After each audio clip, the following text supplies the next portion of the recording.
Olá, gente, boa noite. Estamos aqui para dar continuidade ao nosso estudo sobre o livro de Jó.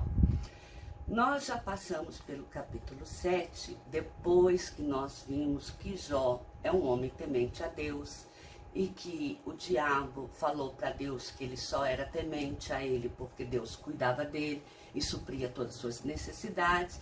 Então, primeiro, o que aconteceu? O diabo tocou nos seus bens patrimoniais e nos filhos, matando-os. Depois deu permissão que o diabo tocasse na vida, na pele de Jó. Mas, como isso não bastasse, Jó ele ficou sofrendo com essa situação. Então, nós lemos no capítulo 7 que Jó aprendeu de Deus que a sua vida não passava de um fio que era colocado na lançadeira, que era utilizado pelos artesãos para fazer um tecido. Ou seja, Deus construía a vida dele a partir daquilo que ele desejava fazer. No capítulo 13, nós vimos que Jó se reconheceu uma pessoa pecadora. No 14, nós vimos que Jó, ele questiona o sofrimento pelo qual ele estava passando. Mas acontece que ele teve, assim, uma grata satisfação de ver uma árvore caída que tinha se renovado, e a partir daquela visão que ele teve, Deus deu ele, assim, uma alegria de que assim como aquela árvore estava renovando, ele poderia alcançar de Deus o perdão e ter a sua vida renovada, os seus sonhos de volta. Por fim, nós vimos que Jó 19, ele reconhece uma pessoa totalmente dependente de Deus. Mas acontece que reconhecer só a dependência de Deus não tirou a dor que Jó estava sentindo em si. E aí, no Jó 21, Jó começa a pensar que a vida dele estava pior do que a vida do ímpio. Porque o ímpio, ele não louva a Deus, ele não busca a Deus, ele não se preocupa com o próximo, ele só se preocupa consigo mesmo, e a vida dele está tudo muito bem. Até que Deus o ensina de que o ímpio está vivendo para si, que o regozijo do ímpio é aqui mesmo, que ele não terá uma vida futura com Deus, ao contrário de Jó, que poderia ter uma vida com Deus, desde que andasse de acordo com os seus desígnios. Então nós vimos no Jó 23 que Jó indaga de novo qual era o pecado que ele havia cometido. E nessas indagações, ele fica tentando descobrir como que ele fez, o que ele fez e de que maneira se deu o pecado dele, porque não tinha condição, aquele sofrimento tinha que parar, uma vez que todo mundo debochava dele, inclusive a esposa o tinha como asqueroso. Até que no Jó 29, ele lembra novamente de quando ele era feliz. Ele era tão feliz que ele tinha tudo quanto pensava, ele ajudava a família do órfão e da viúva. Mas isso não dura muito tempo. No capítulo 30, Jó lamenta a miséria em que caiu. Só que, ao lamentar a miséria que caiu, Jó, quando chega no capítulo 31, ele lembra de que, por ele ser íntegro, as pessoas, quando ele chegava à porta da cidade, as pessoas que estavam ali assentadas, elas se levantavam para que ele assentasse no lugar delas. Então, que ele cuidava do órfão, que ele cuidava da viúva, mas ele pensa que de repente ele poderia ter um dia comido o que não era seu, o que era de um órfão. Ele pensa que ele poderia ter deixado faltar uma assistência a uma viúva, que ele deveria ter cuidado. Aí Jó, ele pede que quem me dera se Deus usasse alguém que escrevesse um livro contando para ele onde estava o erro dele, onde estava o seu pecado. E de repente surge Eliú. Eliú surge a princípio como um homem que se coloca como representante de Jó. E como representante de Jó, ele começa a ensinar a Jó algumas coisas. E isso nós vamos ver no dia de hoje. Mas, em vez de nós lermos Jó 33, eu vou ler o capítulo 34. E no capítulo 33 eu vou dar umas pequenas pinceladas, porque a explicação ela continua no Jó 34. E assim ficará bem mais fácil de vocês irem acompanhando e entenderem a história. Bom, Jó 34 diz o seguinte: Eliú justifica a Deus. Disse mais Eliú: ouvi, ó sábio, as minhas razões. Vós, instruídos, inclinai os ouvidos para mim, porque o ouvido prova as palavras, como o paladar a comida. O que é direito, escolhamos para nós, conheçamos entre nós o que é bom. Porque Jó disse: sou justo, e Deus tirou o meu direito. Apesar do meu direito, sou tido por mentiroso, a minha ferida é incurável, sem que haja pecado em mim.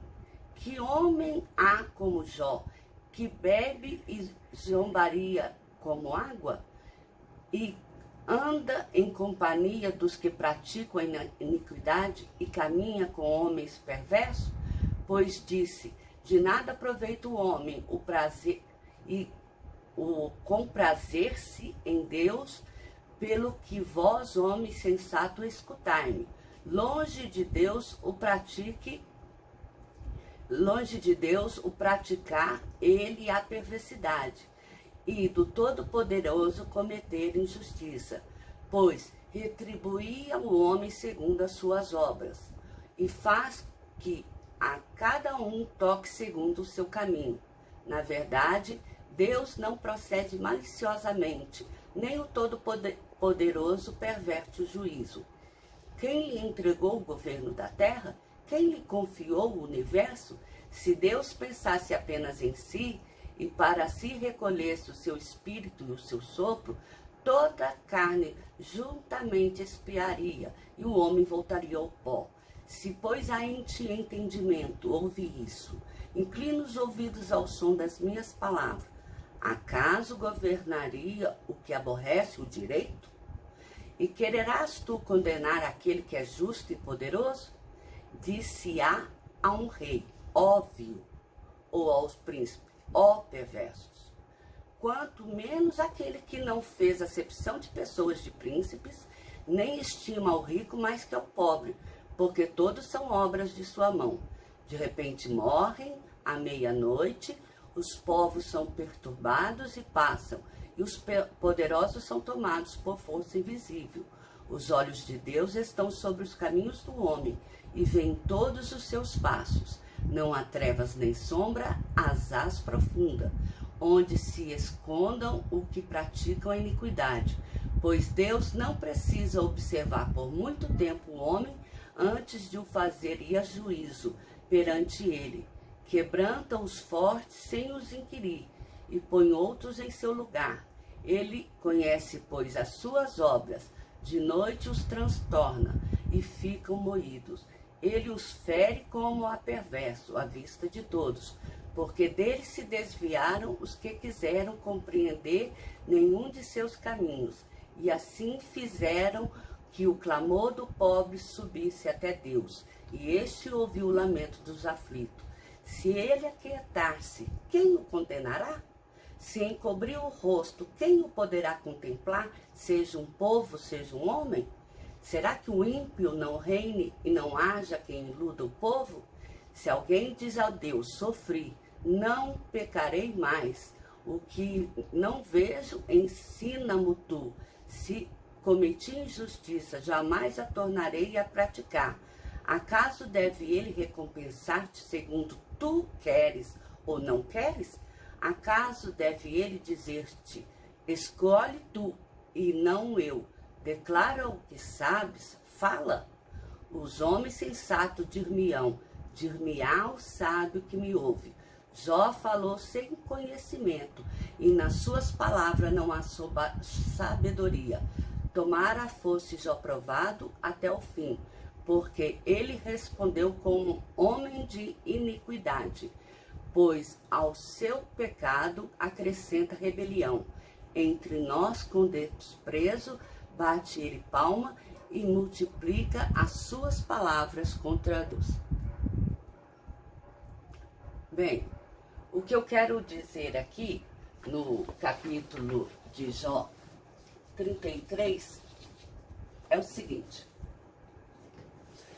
Como vocês viram no capítulo anterior que nós estudamos, no Jó 31, Deus pede que alguém escreva um livro falando para ele onde é que estava o pecado dele. E que quem dera ele pudesse ler esse livro e que aí ele responderia e todos os seus problemas terminariam. E nesse momento surge a pessoa de Eliú.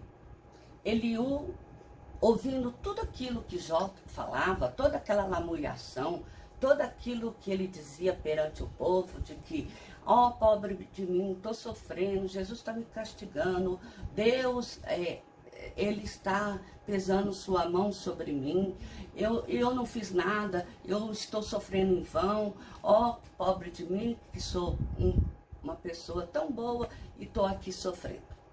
Bom, Eliú, cansado de ouvir Jó lamuriar tão insistentemente e as pessoas fingindo que lhe davam ouvido, e depois, longe dele, pessoas que acabavam criticando por dizer que ele se achava melhor que todos.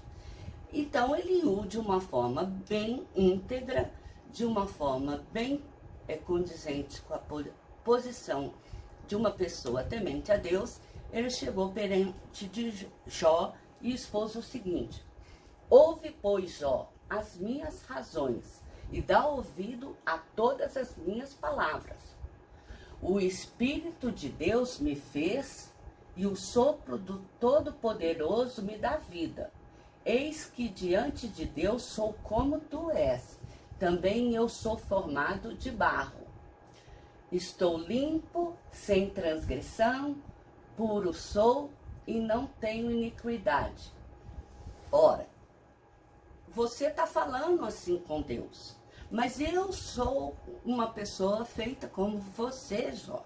É isso que Eliú está falando. E eu sei que eu cometo pecados, eu tenho falhas. Você está pecando, Jó, em dizer que você é uma pessoa que é tão pura, que não tem pecado.